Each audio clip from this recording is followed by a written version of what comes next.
ETF index mutual funds నేర్చుకుని stock మార్కెట్లో రాణించాలనుకుంటున్నారా? వెంటనే ఈ నెంబర్కి కాల్ చేయండి.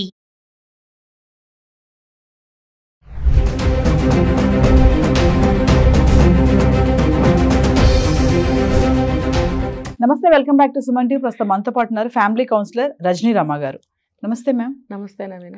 మేము రీసెంట్గా ఢిల్లీ హైకోర్టు ఒక తీర్పు ఇచ్చింది, భార్యతో బలవంతపు శృంగారం అనేది నేరం కాదు అని. ఒక మహిళ వేసిన పిటిషన్కి తను అసహజ శృంగారం చేస్తున్నాడు నాతోటి అని వేస్తే కోర్టు దాన్ని వ్యతిరేకించింది. అంటే పెళ్లికి ఒప్పుకుంటున్నప్పుడు శృంగారానికి ఎందుకు మీరు ఒప్పుకోరు, అది దాంట్లో మిళితమై ఉండే భాగమే కదా అని చెప్పి కోర్టు చెప్తుంది. దీన్ని ఎలా చూడొచ్చు అంటారు? అంటే కోర్టు చెప్పిన దాని ప్రకారం అయితే వీళ్ళు పెళ్లికి ముందే ఇవన్నీ అసహజమైన శృంగారాలు ఉంటాయి, బలవంతపు శృంగారాలు ఉంటాయి అని మెంటల్గా ప్రిపేర్ అయ్యి పెళ్లి చేసుకోవాలని కోర్టు ఉద్దేశం. ఏమో కొత్తగా మరి ఏమన్నా అలవాటు చేసుకోవాలేమో పెళ్లి చేసుకోవాల్సిన అమ్మాయిలందరూ. బలవంతపు శృంగారం అనేది అంటే వినడానికి కొంచెం విచిత్రంగా ఉంది. అవునవును, అంటే భార్య భర్తలే కదా, దాంట్లో బలవంత శృంగారం ఏంటి? బలవంతపు శృంగారం అంటే ఒకళ్ళకి ఒక టైంలో ఇష్టం ఉంటుంది, ఒకళ్ళకి ఇష్టం ఉండదు, ఇద్దరిలో. అలా ఉన్నప్పుడు ఒకవేళ భార్యకి ఆ టైంలో ఇష్టం లేదు, భర్తకి ఇష్టం ఉంది అని అంటే అది ఇష్టం లేకుండా పార్టిసిపేట్ చేసేదాన్ని బలవంతపు శృంగారం అని ఇప్పుడు వీళ్ళు అంటున్నారు. అంటే అది పర్సనల్గా మెంటల్గా తీసుకుంటే అది తప్పుగా భావిస్తారు. చట్టపరంగా తీసుకుంటే చట్టం మరి అన్నీ అలాగే చెప్తుంది కదా. అన్నట్టు ఇక్కడ బుక్కిష్ అనమాట అక్కడంతా కూడా. ఇప్పుడు ఒక లాజిక్ పెట్టారు అక్కడ, పెళ్లి చేసుకుంటే అది అన్నిటికీ అనుమతి కదా. అవును, భర్తతో కలిసి జీవితాంతం ఉండాలి, సంసారం అన్నాక ఎన్నో ఒడిదుడుకులు వస్తాయి, సర్దుకుపోవాలి, చీటికి మాటికి విడాకులు తీసుకోకూడదు. అలాగే ఇప్పుడు పెళ్లి కాకుండా తిరుగుతుందా, అయ్యో అయ్యో పెళ్లి కాకుండా ప్రెగ్నెన్సీ వచ్చిందా, ఇలా మాటలు అంటారు. అంటే పెళ్లి చేసేది దేనికి? భర్తతో ఇలా ఉంటే తప్పు కాదు కాబట్టి నువ్వు పెళ్లి చేసుకుని నువ్వు ఎలా అయినా ఉండమ్మాయి అంటారు పెళ్లి కాకముందు కదా.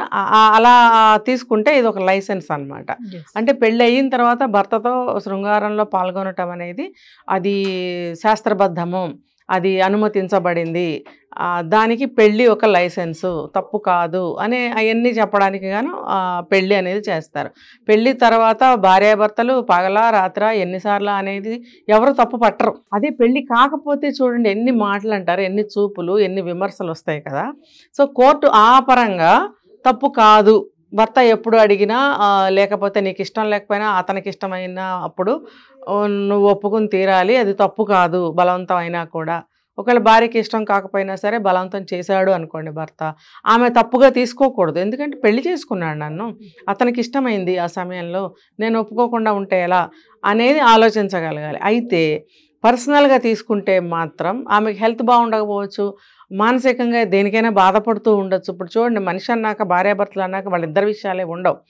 ఆఫీస్లో ఏదైనా ప్రాబ్లం ఉండొచ్చు, పిల్లలతో ఇంట్లో సమస్య ఉండొచ్చు, పుట్టింటి సైడ్ నుంచి ఏదైనా ఇబ్బందులు ఉండొచ్చు, అత్తగారింటి సైడ్ నుంచి ఏదైనా ప్రాబ్లం ఉండొచ్చు, రకరకాలు ఈ సమాజంలో ప్రాబ్లమ్స్ ఉన్నప్పుడు అంటే అది మగాడికి లేదా అంటే అఫ్కోర్స్ ఆ సమయంలో ఆమెకు సంబంధించిన సమస్యలు అయి ఉండొచ్చు, అతనికి సంబంధించిన సమస్యలు వేరే ఉండొచ్చు, ఇద్దరికి కలిసి సంబంధించిన సమస్యలు కూడా ఉంటాయి. కానీ ఇలాంటి సందర్భంలో కనుక తీసుకుంటే కేవలం ఆమెకు సంబంధించిన సమస్యలు, ఆమెకు ఒక్కదానికే వర్తించే సమస్యలు మాత్రమే ఉన్నప్పుడు ఆమె మనసు దీనికి సిద్ధంగా లేకపోవచ్చు, ఆబ్వియస్లీ ఉండదు. ఎందుకంటే మనం ఒక పని చేస్తున్నప్పుడు ఆలోచనలు మనకి ఆ సమస్య మీదే ఉంటాయి, లేదా ఆ విషయం మీదే ఉంటాయి.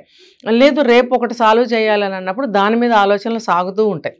భోజనం చేస్తున్నా, స్నానం చేస్తున్నా, నిద్రపోతున్నా, నిద్ర పట్టదు. ఎందుకు అంటే మనసు ఆలోచనలతో నిండి ఉంటాయి. అలాంటప్పుడు అది మనసు, ఇది శరీరానికి సంబంధించింది, రెండు కనెక్ట్ అవ్వాలంటే అవ్వదు. రెండు కనెక్ట్ అయినప్పుడే ఇష్టం అనేది ఏ విషయం మీదైనా ఏర్పడుతుంది. అది శృంగారమే కానివ్వండి, ఏదైనా ఒక పనే కానివ్వండి, మనసు శరీరము ఏకమైనప్పుడే ఆ చేయగలిగిన పని మంచిగా ఒక సక్సెస్ని ఇస్తుంది, ఒక ఆనందాన్ని ఇస్తుంది, ఒక తృప్తిని ఇస్తుంది. ఇద్దరు మనుషులు కలిసి చేసే పని అయితే కనుక ఇద్దరికి కూడా కోపతాపాలు ఏమీ రాకుండా ఇద్దరూ ఒకే ఆలోచనతో ఒకే ఉద్దేశాన్ని ఆశించినప్పుడు అది ఫలితం అనేది బాధాకరంగా ఉండదు. లేనప్పుడు బాధాకరంగా ఉంటుంది. ఆ బాధాకరంగా ఉన్న సందర్భంలో ఆవిడ ఏమన్నా వేసి ఉండొచ్చు. ఇంకొక యాంగిల్లో ఏంటంటే కొంతమంది లేడీసు కొంచెం ఈగోయిస్టిక్గా ఉంటారు. ఒకవేళ అందంగా ఉన్నారనుకోండి, నా అందానికి లోబడి భర్త ఉండాలి, నేను ఎప్పుడు ఒప్పుకుంటే అప్పుడు నా కాళ్ళ దగ్గరికి రావాలి.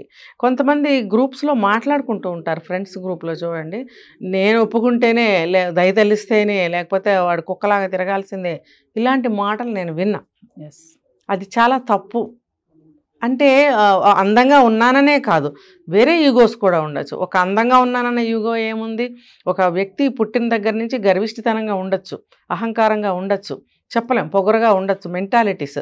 ఆ మెంటాలిటీ ఉన్న వాళ్ళు కూడా భర్తను ఇట్లా ట్రీట్ చేయడం అనేది జరుగుతుంది.